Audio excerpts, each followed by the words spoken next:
Hello, now I want to show the other circuit that I have built from the book of G.Harry Stine, and this is the one with the operational amplifier.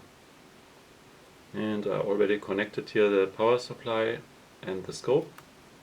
That's on the input, it should be on the output of the circuit. And in the background you see my oscilloscope. And the circuit takes some time to start up, but then something happens.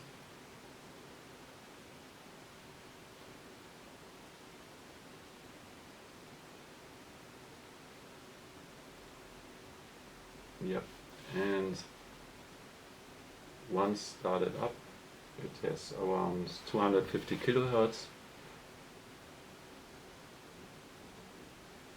And what I want to do, I want to add now components to the circuit, because Harry Stine mentioned that we will connect a witness well to the input. Here's the witness well.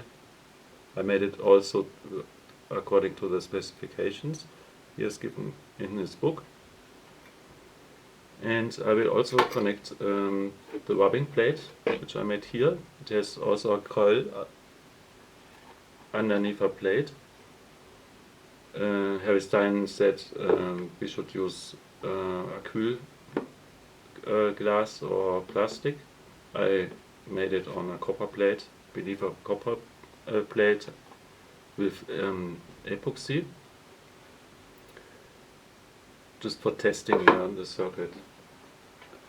So I connect the rubbing plate to the output, where I have the probe of my oscilloscope right now,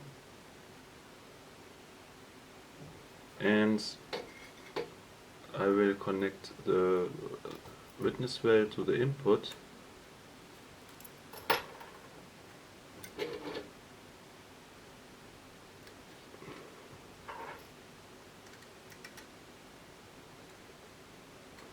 Okay.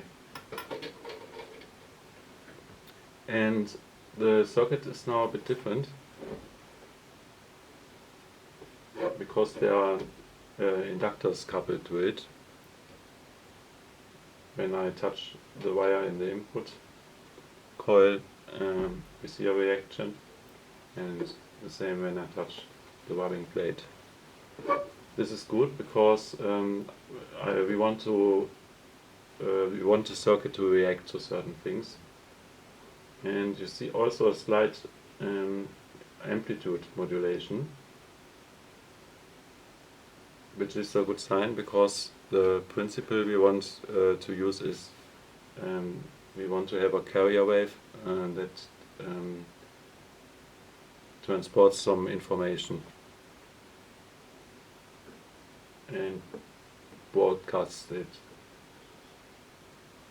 When I touch the stick plate, we are at 80 to 100 kilohertz, and when I leave it as it is, we are at 200 kilohertz.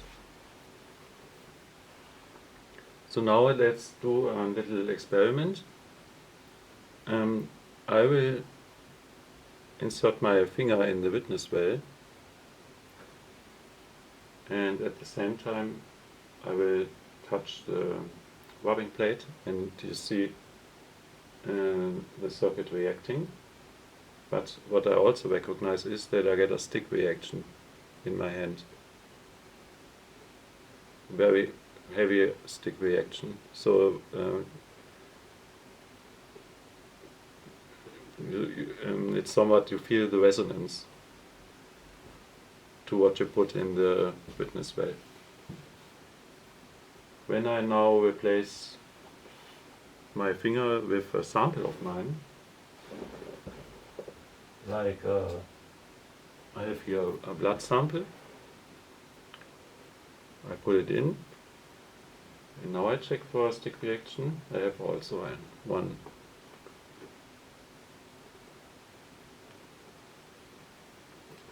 When I remove the sample, it goes away. You don't have anymore.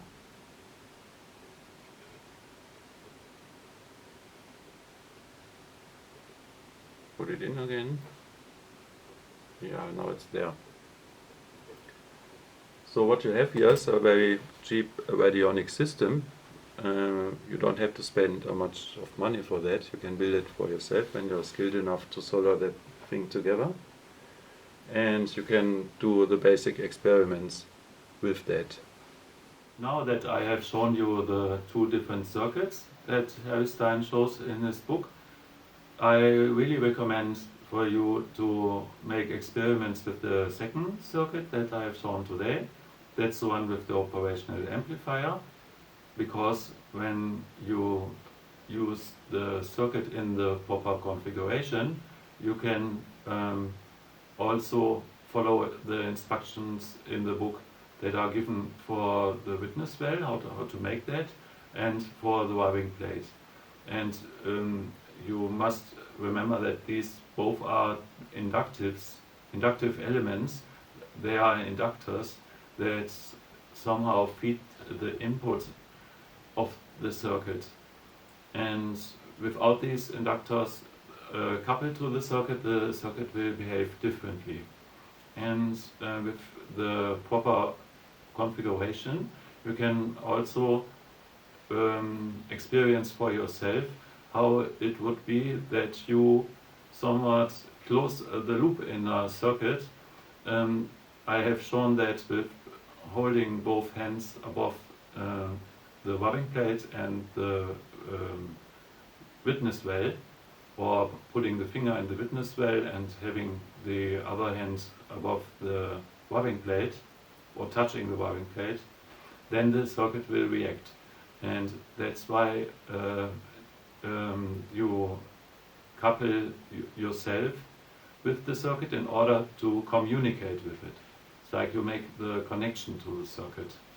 And by that you can have experiences that go very near to radionics, where you feedback loop your own energy field to an electronic device in order to detect a substance or a sample.